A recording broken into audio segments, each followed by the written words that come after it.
Assalamualaikum warahmatullahi wabarakatuh. Anak-anak kelas 8 yang berbahagia. Pertemuan kemarin Bu Lulu sudah membahas tentang gerak lurus beraturan. Bahan ajarnya berupa PDF. Informasi yang masuk ternyata banyak yang belum paham. Akhirnya Bu Lulu membuat video lagi. Semoga kehadiran video ini bisa bermanfaat bagi kalian semua. Amin. Anak-anak, gerak lurus itu adalah gerak yang lintasannya berupa garis lurus. Ada dua macam, yaitu GLB, gerak lurus beraturan, di mana GLB itu adalah gerak yang lintasannya berupa garis lurus, kecepatannya tetap. Maksudnya, misalnya ada suatu benda bergerak, itu kecepatannya selalu tetap. Pada saat T sama dengan 1 detik, kecepatannya misalnya 2 meter per sekon. Pada saat 2 detik, 3 detik, 4 detik, dan seterusnya, kecepatannya selalu tetap, yaitu 2 meter per sekon. Dan kejadian seperti itu hanya terjadi pada mobil mainan. Kita tidak bisa naik motor atau sepeda ontel misalnya mengayuh terus 10 meter per sekon, bisa-bisa nabrak ya. Ini hanya terjadi pada mobil mainan. Kemudian pada GLB ada istilah kecepatan. Dulu di SD atau di MI kalian sudah mempelajari tentang ini, kecepatan ini. Mungkin ada dulu yang masih menggunakan istilah kecepatan itu K, jarak itu J, dan waktu itu adalah T. Mulai sekarang, oh iya, waktunya bukan T tapi V ya. Mulai sekarang kalian sudah tidak menggunakan rumus itu, harus menggunakan ini. V sama dengan S per T. V-nya adalah kecepatan, satuannya dalam sistem satuan internasional adalah meter per sekon. Kemudian S adalah jarak, satuannya dalam SI adalah meter. Dan T atau waktu, satuannya dalam SI adalah sekon atau detik. Ingat, 36 km per jam sama dengan 10 meter per sekon. Ini dihafalkan ya. Sedangkan bentuk grafik dari GLB, kalau dibuat grafiknya seperti ini, itu ada garis merah di sini. Apa ini maksudnya? Maksudnya pada saat di sini T sama dengan 1 sekon, 2 sekon, 3 sekon, dan seterusnya, kecepatannya selalu tetap. Berikutnya adalah GLBB. GLBB adalah gerak yang lintasannya berupa garis lurus, kecepatannya berubah secara beraturan. Apa maksud kalimat kecepatannya berubah secara beraturan? Gini, misalnya ada sebuah benda, pada saat T sama dengan 1 sekon, V-nya 10 meter per sekon. Pada saat T 2 sekon, V-nya 15. Pada saat T sama dengan 3 sekon, V-nya 20 meter per sekon.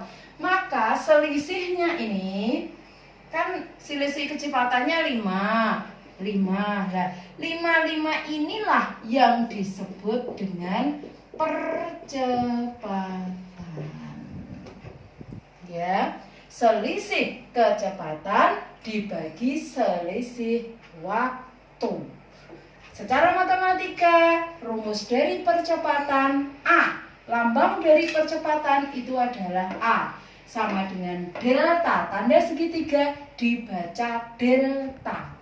Delta itu artinya selisih, delta V dibagi delta T.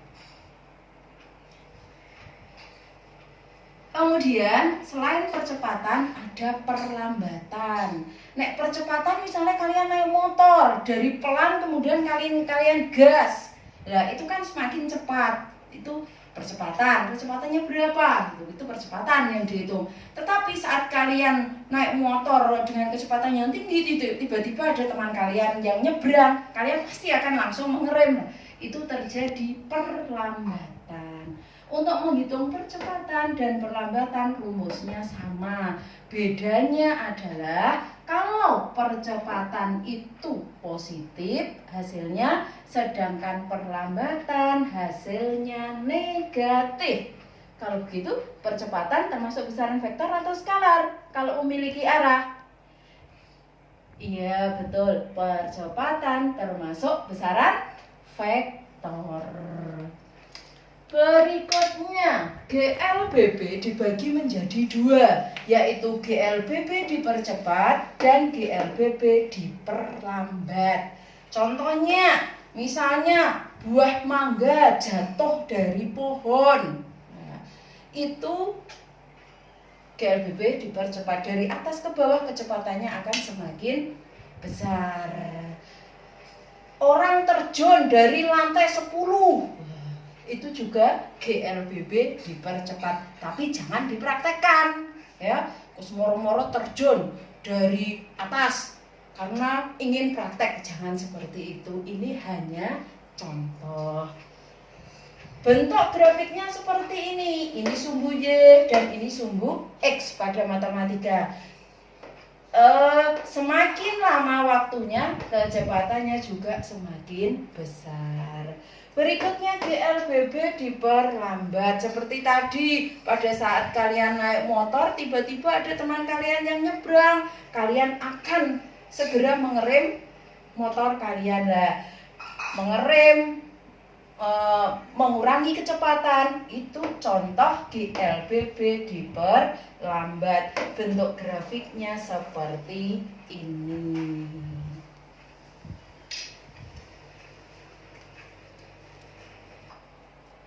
Berikutnya adalah ada istilah tiker, timer, dan tetesan oli. Nah, tiker timer ini adalah suatu alat. Alatnya itu sebenarnya sederhana. Jadi ada dua papan dipasang, ada mobil mainan digerak ke arah kiri, sedangkan titik-titik kertasnya di sebelah kanan. Sehingga arah gerak dan arah titik-titiknya itu arahnya berlawanan. Sehingga pada tiker timer, pada GLBB dipercepat, antara arah gaya dan arah gerak benda. Arah gaya itu maksudnya arah bendanya, dan arah atau membaca titik-titik pada kertas tiker timernya berlawanan. Berarti membacanya dari sini, dari yang rapat kemudian renggang. Ini untuk GLBB dipercepat. GLBB diperlambat, kebalikannya. Kalau pada GLB jarak titik-titiknya selalu sama. Kemudian tetesan oli. Nah, ini tetesan oli mudah sekali. Di rumah bisa kalian praktekkan. Kalian bisa bermain lari-lari dengan adik kalian. Kantong plastik kalian isi dengan air, kemudian kalian kasih jumbo yang warnanya merah, kemudian kalian lubangi sedikit. Kalian bawa mulai dari kalian jalan pelan, kemudian berlari, amati tetesan-tetesannya.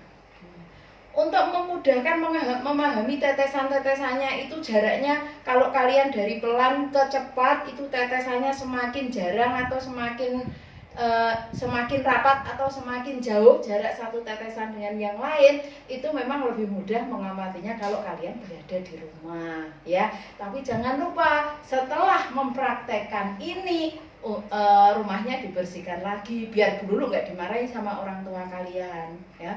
Lebih mudah lagi pakai oli bekas, itu nanti kelihatan sekali, apalagi lantai keramik kalian berwarna putih ya. Bisa dipraktekkan, bentuknya akan seperti ini. Kalau dipercepat, kalian berlari, arah tetesan titik-titiknya oli tadi akan membentuk pola seperti ini, dari rapat, agak renggang, kemudian lebih renggang, lebih renggang. Kalau diperlambat, kalian dari lari kemudian berhenti, kebalikannya. Ya, jadi bedanya sebenarnya ticker timer dan tetesan oli itu sebenarnya sama. Bedanya adalah cara membacanya. Karena pada ticker timer arah dari mobil-mobilan dan arah titik-titik pada tetesan olinya arahnya berlawanan, sehingga seakan-akan berbeda dengan tetesan oli. GLB sama baik pada ticker timer maupun tetesan oli. Selamat mencoba anak-anak, silahkan mempraktekkan di rumah. Boleh videonya dikirimkan ke Bu Guru. Untuk materi tentang GLB, GLBB cukup sampai itu saja. Benar, karena kemarin ada WA masuk menanyakan konversi satuan kecepatan. Ya, saya terangkan di sini. 36 km per jam kok sama dengan 10 meter per sekon, Bu. Jadi kalau misalnya kalian ada kesulitan, nggak apa-apa, langsung japri ke Bu Lulu, nggak usah sungkan, nggak usah malu, ya. Tidak mengurangi nilai kalau kalian bertanya. 36 km per jam, saya tulis seperti ini, 30 km per jam, berarti kan per 1 jam. Sama dengan berapa meter per sekon. 36 km, berapa meter? Kilo. Ayam geprek 11K, berarti ayam geprek 11.000. K-nya itu adalah ribu, diambil dari IPA, yaitu kilo. Kilo itu ribu.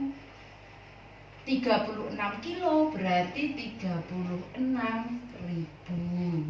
1 jam berapa sekon? Per 1 jam berapa sekon?